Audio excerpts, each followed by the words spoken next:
Okay, well, Wolfgang, I met at first at some conferences of ISIL.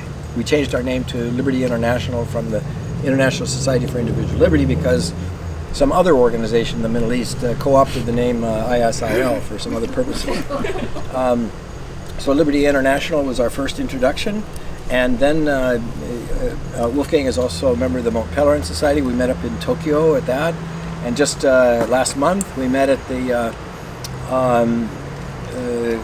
the Crypto Anarchy Hackers Congress in Prague, and I found out all that he's doing, got very excited about it, and after going to the Atlas Network event in New York, he came here, and I'm delighted to have him because I wanted to milk him for all of his great knowledge and insights about his new foundation.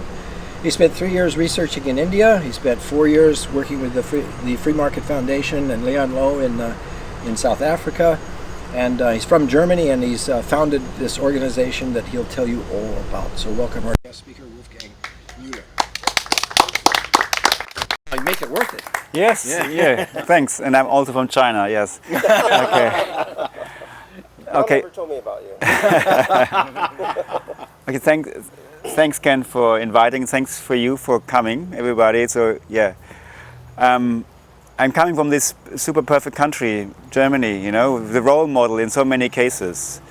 And why I'm starting this way is like, last year was in DC, and I mean DC with really many interesting people, and then I said, okay, yeah, I'm running a think tank that deals with climate and energy, and then this woman said, oh, this is really great, yes, how Germany does the energy transition. I said, oh yeah, so what do you know about it? Yeah, I mean, it's a role model for us. So what do you know about it? And then, yeah, that is really a success story. I said, okay, good. Like, if you believe the propaganda, it really is a success story. It is. And she looked at me a little puzzled, said, yeah, I mean, so what do you really know about it? And the fact is, okay, as Ken said, I'm from Germany. I worked for many years for a big foundation.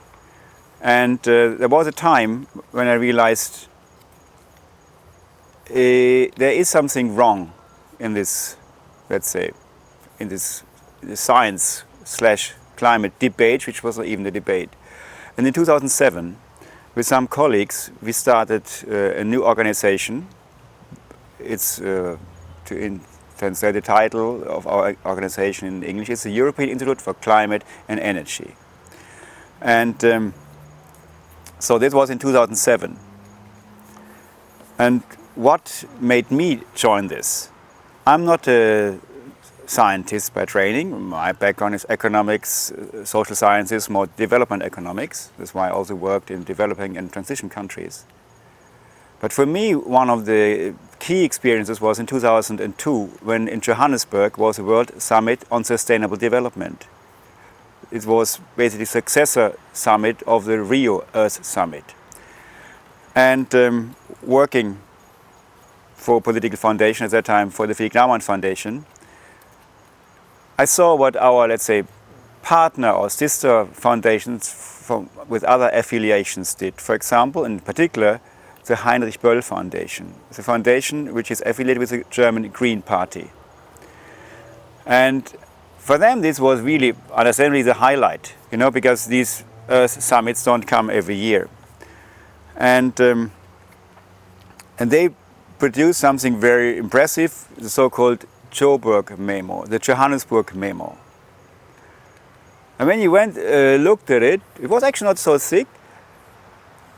It was like the dream, the wet dream of everybody who is green, you know, who everybody thinks about a greener future, like in a stereotype manner. And it was like humans are destroying the earth if not we change. And it comes with the usual thing, okay, we have to change how we consume, we have to change our economic system, and the evil CO2 were there. At that time I was not really much into it. I just realized, okay, this sounds very familiar because but during my high school time, there were the dying forests. The forests that were irreversibly damaged. You know, meaning Yeah, they were damaged to that extent that when I will be grown up, there won't be forests anymore in Germany.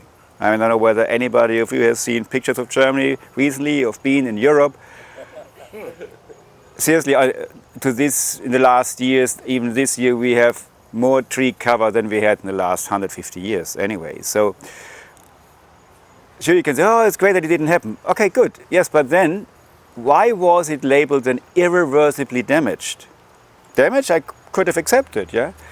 So, okay, bend a bit forward, so 2002, you read the Joburg memo, and it's the same lingo, and the same people always say, yeah, more or less the world is coming to an end, if not. Good. Okay. My contact there in South Africa came to an end. I came to Germany, where I realized, ooh, this climate topic gets its own dynamic. And still then working for the Friedrich Naumann Foundation, I organized in 2005 a conference mainly on climate. And I tried to have a debate, like the pros and cons in that case. Okay, who thinks it's mainly man-made? Who thinks it's mainly scientific? Who is mainly by nature? And at that time, that was my job, to organize events, conferences, where you had topics where it was easy to have a pro and con, whether it was about drug policy, whether about reform of the welfare state, and so on. And here, okay, I got my speakers together. I thought, and it was a time when I used mainly the phone and not email.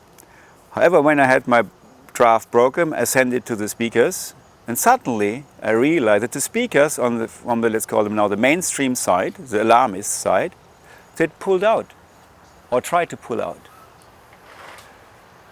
And at first I did not think much, but for some reason I knew that the one speaker actually just made something up, because I knew the secretary, and she said, Mr. Muller, there is no other appointment.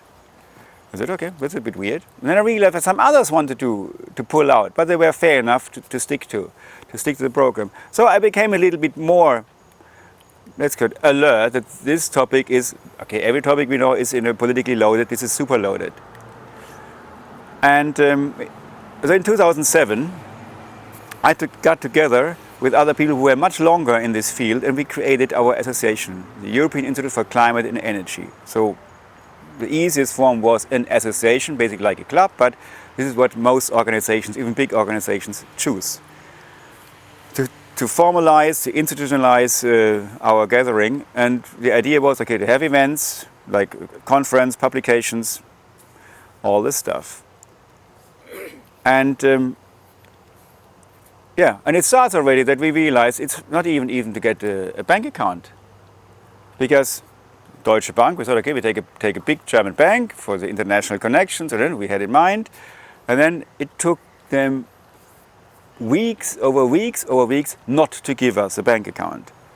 And in the end, it was like they even tried to find a reason. They said, look, we at Deutsche Bank, we can't even guarantee that you will use your money according to your constitution. Yeah, of course you can't, because it's not your job, you're just a bank. Anyway, so yeah, that is, but again, I didn't give it too much meaning. I didn't want to read too much into it. So, sure, finally we found a bank. And so we organized our events. It was more like an insider thing. And once we had, I think it was 2009 or so, a bigger event in Berlin, where we really managed to have enough money, to have interpreters, to have speakers from abroad. We had Professor Fred Singer. Fred Singer is the father of the NASA weather satellite program. His biography is several pages, very impressive person, and others, and Niklas Mörner. So it was a nice event in Berlin, in the center of the city. And then we realized, ooh, on the internet there is some, let's say, lobbying against us. Some green groups, some activist groups already announced that they will come and try to, make it impossible for us to have the event. I can't recall now exactly what the name of this particular action group was, which is close to the Greenpeace organization. So, however, the day came of the event, there was even police outside of the hotel and Greenpeace on the other side picketing. And then picketing against what? Then you read the posters, oh, against the nuclear lobby. I mean, our talks were about sea level, temperature, and anyway, so good. So we quizzed them out there. Christopher Monckton from the UK went out there with a camera, mic, and then just quizzing the people. And one thing was, of course, what do you protest against here? Yeah, we were concerned about the climate. So, and it was November. Our events are usually in November, close to the UN climate conferences. And then, yeah, so global warming is an issue and so on. And sure, of course, it's a nice video. I can recommend it. It's highly entertaining. It's Christopher Monckton, Berlin, ICE conference. And don't want to go into details. It's a little bit like unmasking, the little knowledge people can have about this issue. So, however, why I mentioned this particular event, at that time I still made an effort that we had a booklet with a biography of all the speakers. So it was our first really big event. We had hired interpreters, which are really cost an arm and a leg, the proper technical equipment and so on, that really people could have access to speakers from abroad, international speakers, because English is in Germany is a foreign language and a second language. However, anyway, event went really fine. Sure, went much longer because everyone had to talk too much. Next morning, I read the paper. This was for me now an eye-opening thing. At that moment, we were up to that moment a small organization. Some people sometimes like to make fun about. What was the main first sentence in this article? The tobacco lobbyist Fred Singer said, yada yada yada. I said, wait a minute, this is Professor Dr. Fred Singer, father of the NASA weather satellite program. We explained everything in his bio. We handed out to the journalists. And they make it just without any academic credentials, a tobacco lobbyist out of it, which he never was. And and the funny thing is that from that moment on, we realized everything we did was completely misrepresented in the media, completely misrepresented. And we had usually no chance, to get it corrected. So, okay, now it was almost like complaining about how evil the world is towards us, but that's what I want to say. I'm not a natural scientist by training, as I said. And however, having now for 12 years organizing events, being, my title there is like with the Communist Party, the General Secretary of ICE I am, and running the affairs, we can see one thing, that at least in Germany, the story of man-made global warming is a religion. People who are a little bit familiar with Europe, particularly Western Europe, know that the typical religion, the Christian religion, for example, does not really matter much. If you want to be on your own, just go to a church on Sunday. There are not many people. And now it's a matter of fact. However, we realize that there is a serious belief, the desire to believe with many people, and this is, in our case now, the belief in environmentalism. So environmentalism for many years is our substitute religion. In the old days I would have just joked and say our religion is to separate garbage. To have 4 different bins where you every day make up your mind where to throw stuff in. But it became something which is not to make fun about. It's like the climate scare, CO2, saving the climate. This is our religion.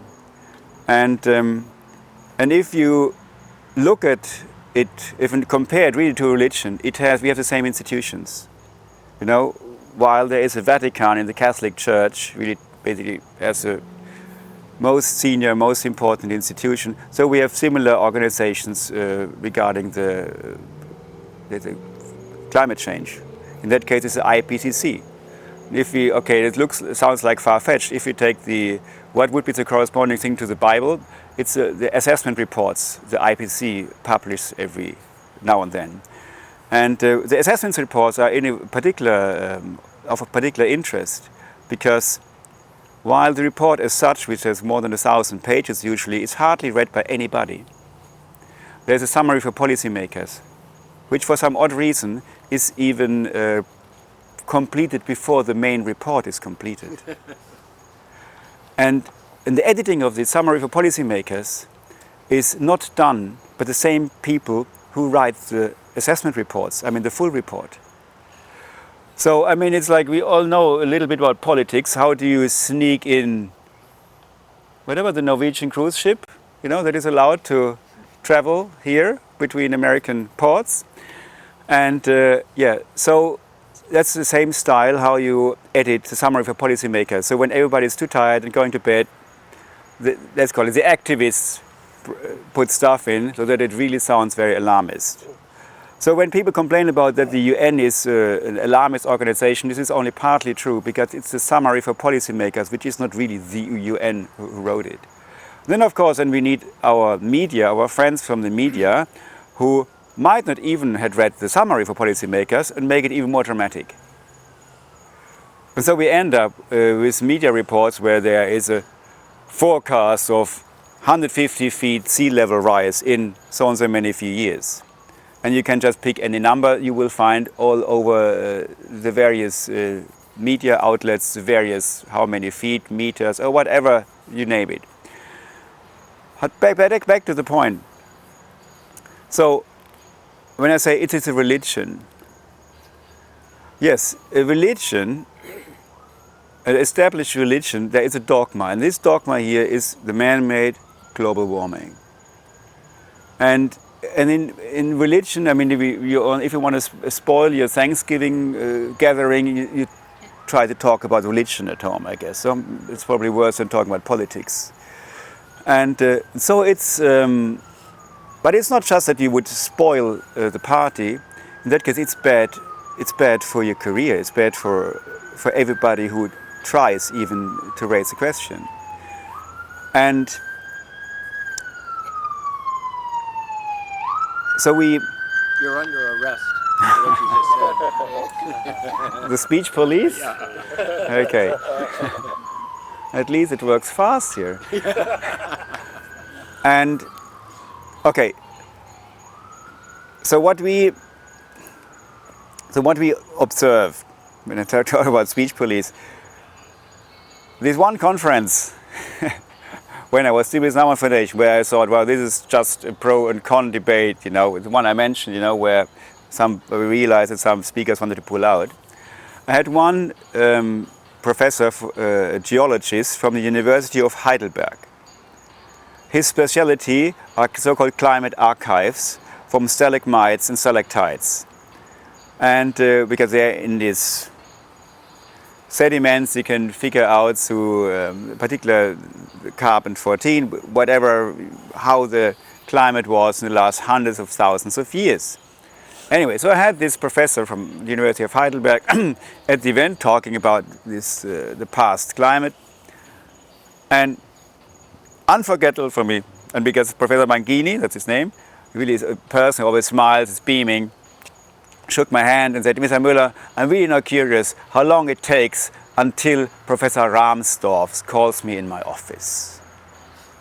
And you have to know that Professor Rahmstorf is basically one of the senior professors from the, let's say, German Vatican of the Church of Global Warming. Because I mean, you can imagine that how will this talk be? He will call that Professor Rahmstorf calls, and Mangini will be quizzed that, Professor Mangini, what did you think of going there? Anyway, I never overheard a conversation like this, but this is how you probably have to imagine this.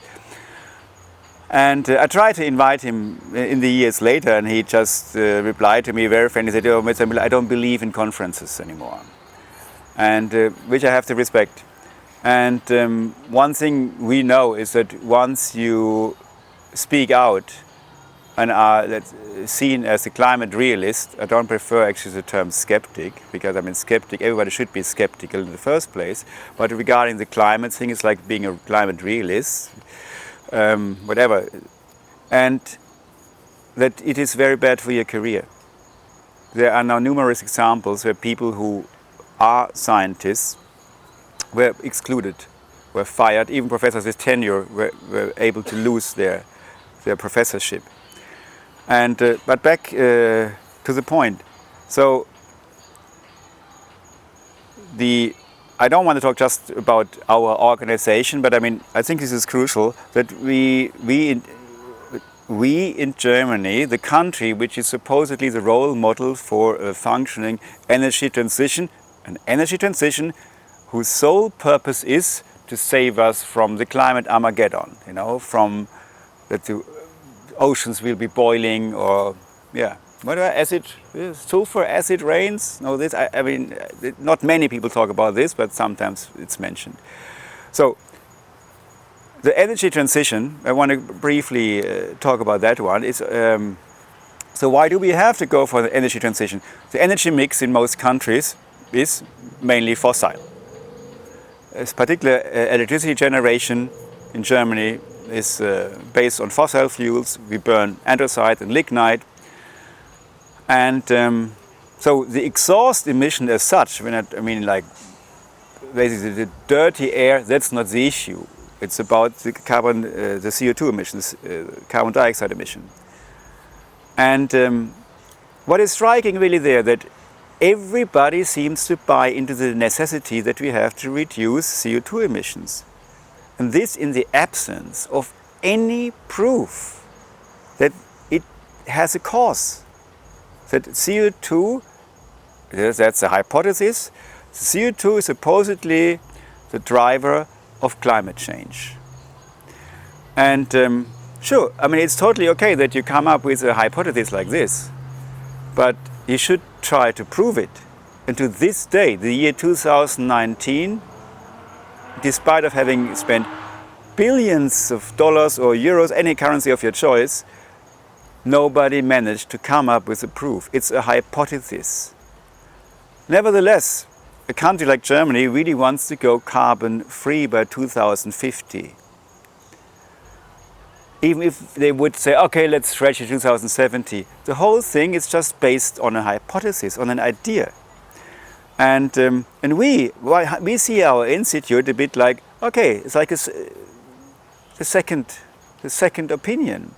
If you would go to the doctor and the doctor says, oh my God, you really have cancer, I think we should just take out half of your body. I mean, the first thing you do is going to a different doctor, probably as long until somebody says everything is fine.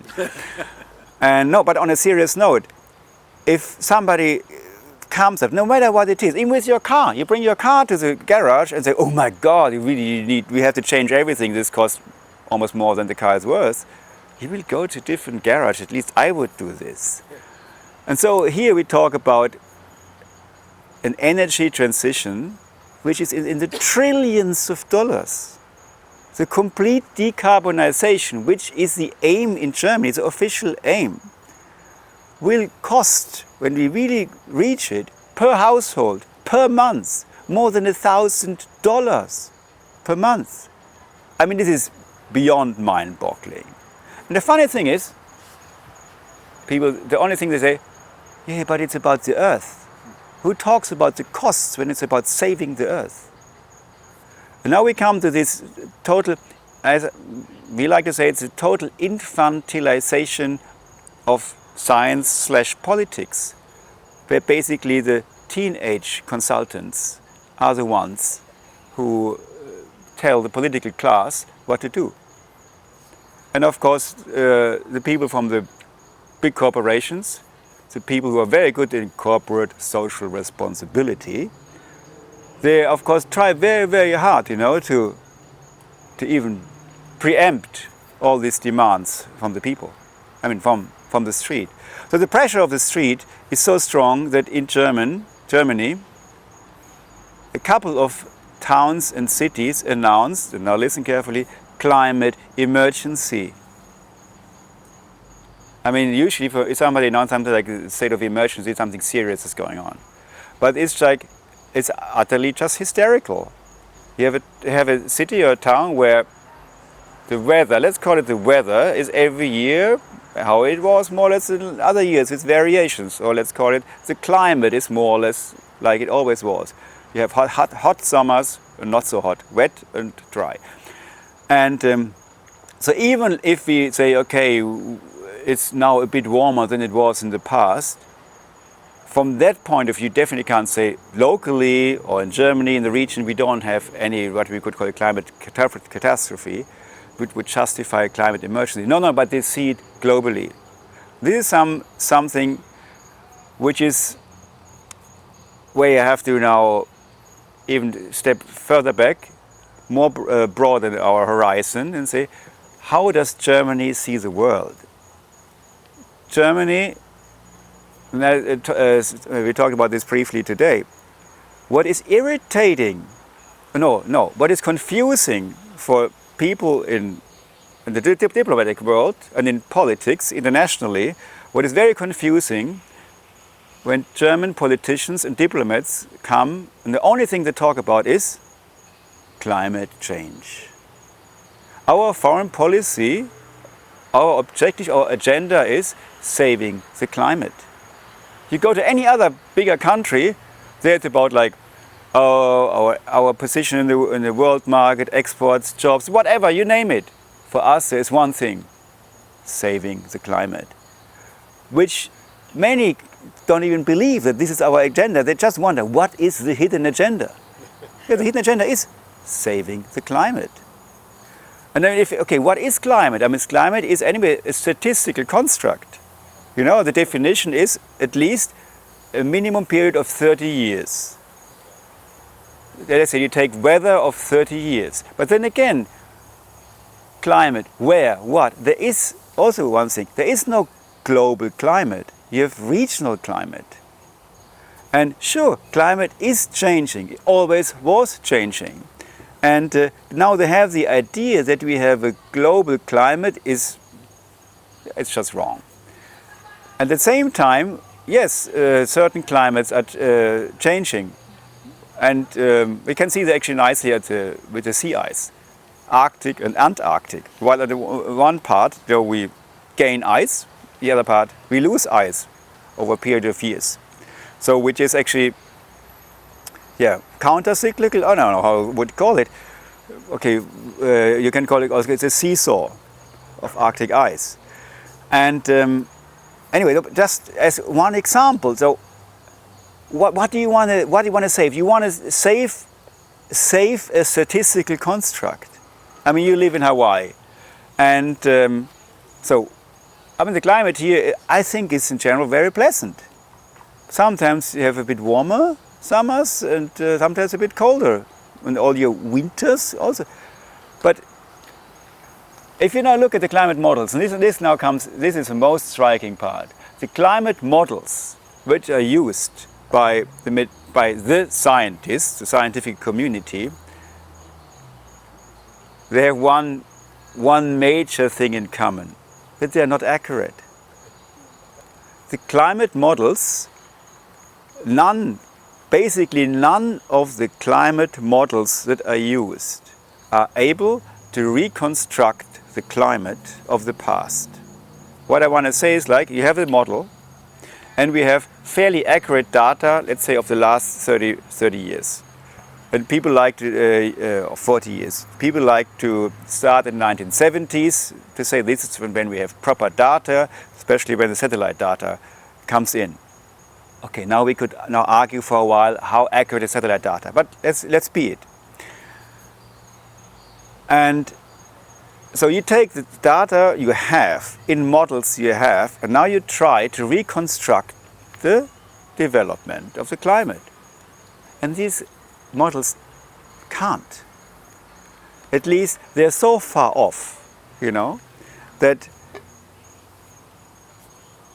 if you take a model which is supposedly now able to say, oh yeah, if we don't reduce CO2, we will have so and so many feet of sea level rise. We have so and so many, scorching heat now forever and so on. That these climate models are so inaccurate. Because, because we couldn't calibrate them. They are not calibrated.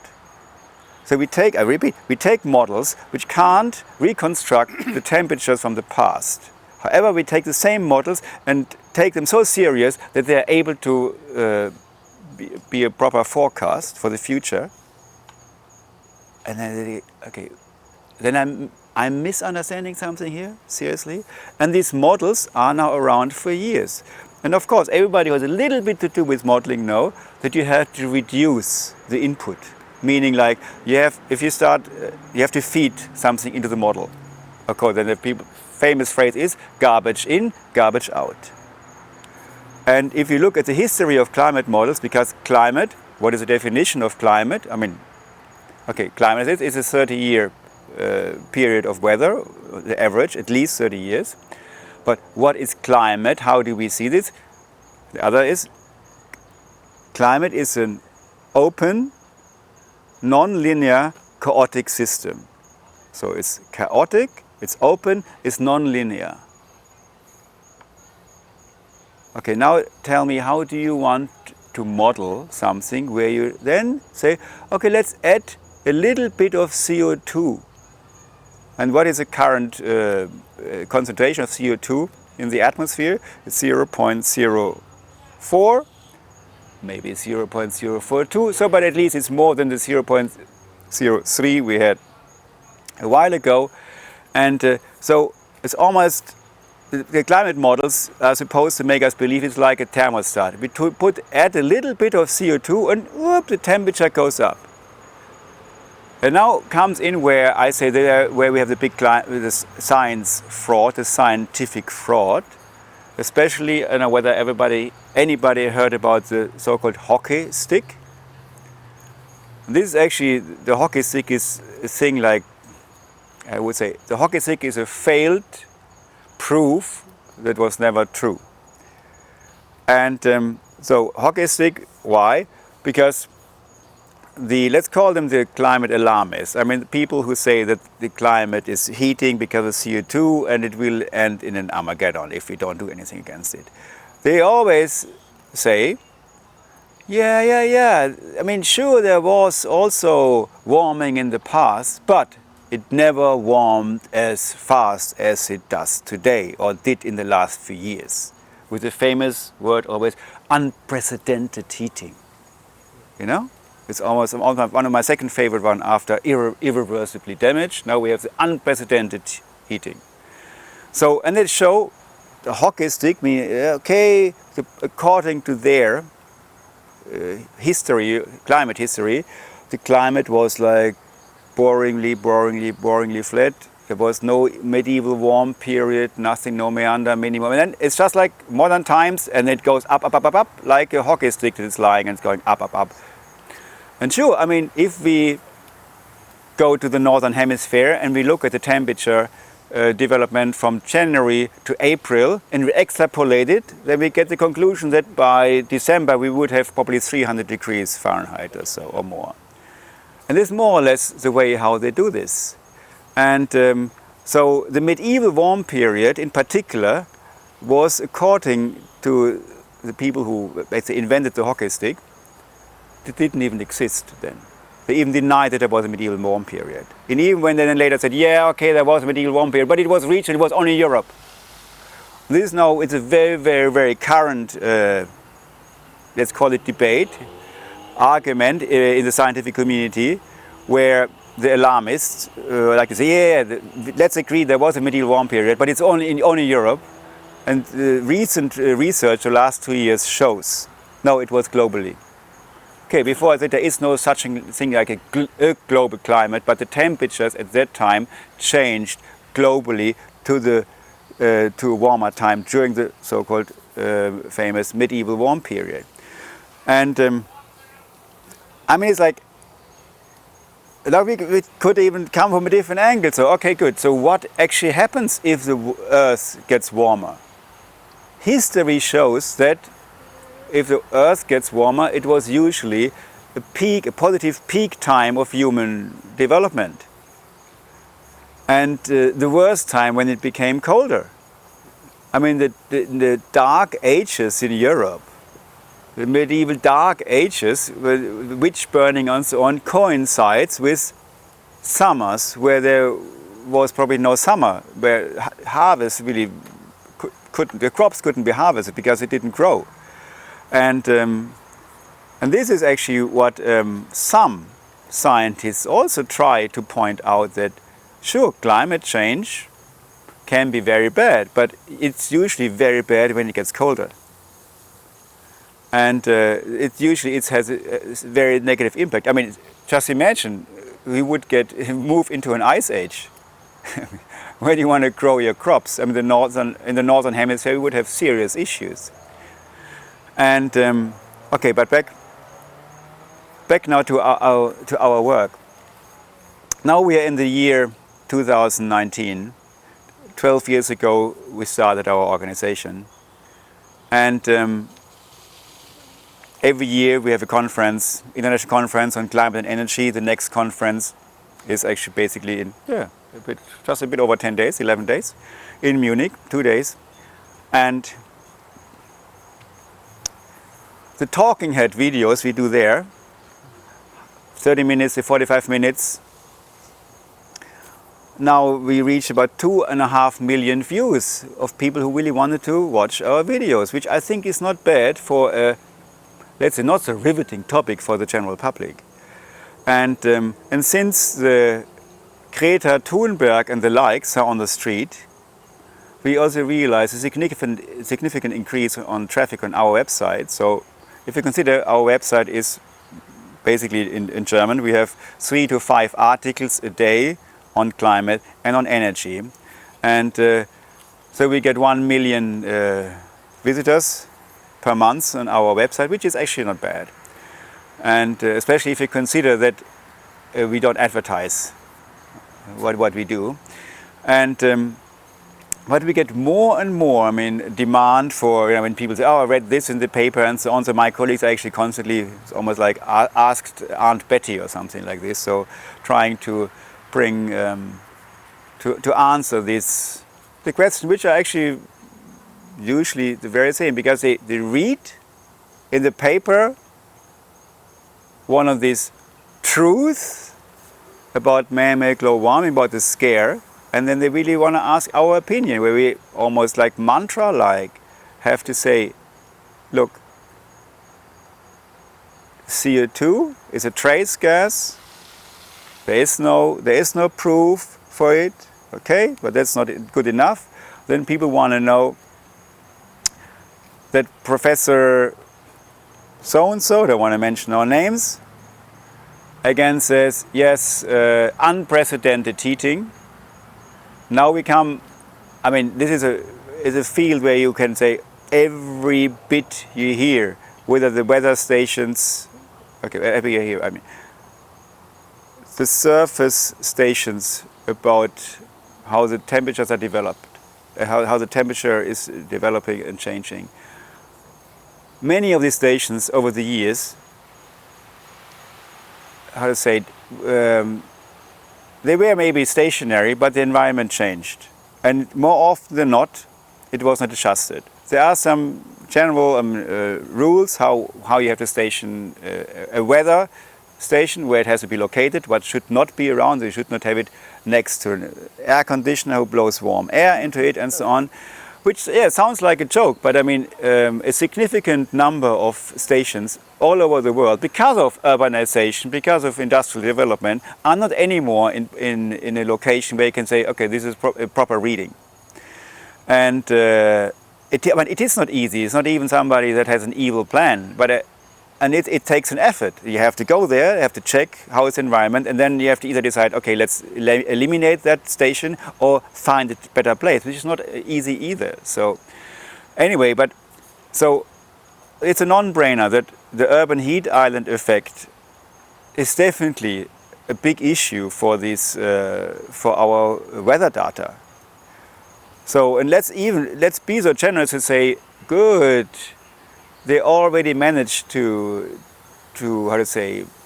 take this out, which actually a lot of research shows they did not really take it out, and if they made it even in a wrong manner. Professor Scafetta from the University of Naples did a lot of research on this, can be found. The paper is even accessible on the internet, it's peer-reviewed.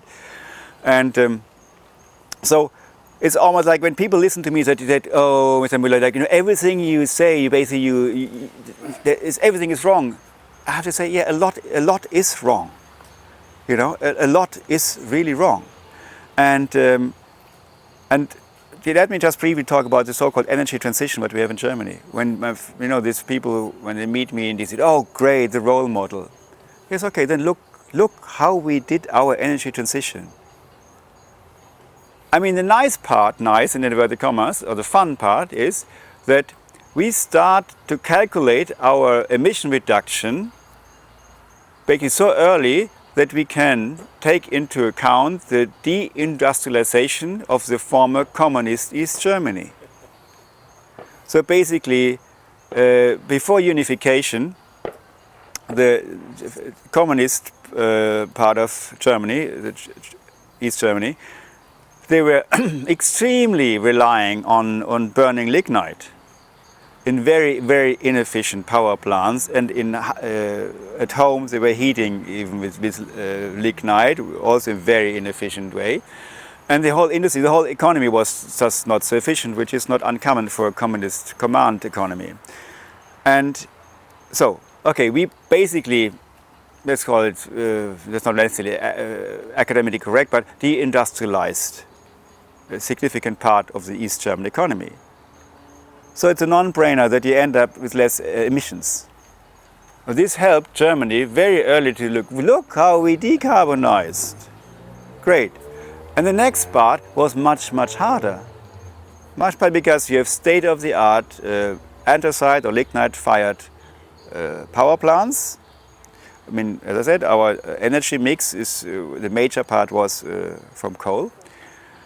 How do you make that better? Number one, fracking is more or less banned in Germany, not necessarily legally, but regulated so heavily that you basically can't do fracking, even if we would have the chance to have gas there. And other sources of gas are much more expensive than here in the United States, so there's no idea that you replace coal with gas. Anyway, so how does our energy transition look like? Sure, we have all these solar panels and the wind farms. And then you look at the energy mix, and now, okay, the statistics vary. So the maximum, let's be generous, the maximum what we have now is that 13% of our energy mix is coming from so-called renewables. Okay? But this includes everything, even burning wood, burning garbage. And so, I mean, the figures here you get, okay, there is official statistics, which, okay, but I take now the official statistics. So it's 13%. This is okay, only, let's say, a fourth of what we actually wanted to have. So, meaning, while the energy prices in electricity rose, and I guess most of you don't even know how much you pay per kilowatt hour. I'm going to ask Ken. I know 35 cents here. It's really expensive. Okay, you pay 35 US cents here in Hawaii and say this is very expensive. 35 cents is about in euro cents 28, about. Maybe generous, be 29. Okay, we win. It's about 31 euro cents in Germany, so that makes it by to 34 to 35 US cents here. And it's most expensive in Hawaii, right? how, yes. So anyway, but this is just the beginning. And in order to have our energy, electricity in particular, carbon free, we have to have four times more the number of wind farms, even solar, which is a bit challenging because we have so many of them already that we don't find free spaces anymore. Because I mean, we have to protect the people because there is this thing with infrasound and which is a topic in its own. And seriously, we ran out of space to put them up. And anyway, Palm Springs lately? say it again? Have you been to Palm Springs, California lately? There's over 3,000 windmills. Yeah. There is. Okay. Could we open up for questions in a little bit? Of course. Okay, not just yeah. So when people say Germany is a role model in going green, you can say yes. I mean, this is my last sentence on this. Like, you can go 100% solar. It is technically possible. And a very good example for this, and I'm not making fun now, it's the International Space Station, the ISS. It's 100% solar powered. The difference is there is no meter. You don't have to pay per kilowatt hour. It's already built in the whole costs. So you can go completely renewable. You can go completely solar, completely wind. But are you willing to pay for it? And this is the issue, that at home we are tricked in to believe that there's a crisis, to make us believe, okay, it's not legitimate to ask what it costs. So anyway, so I talked enough. So many issues. I'm happy to answer any question.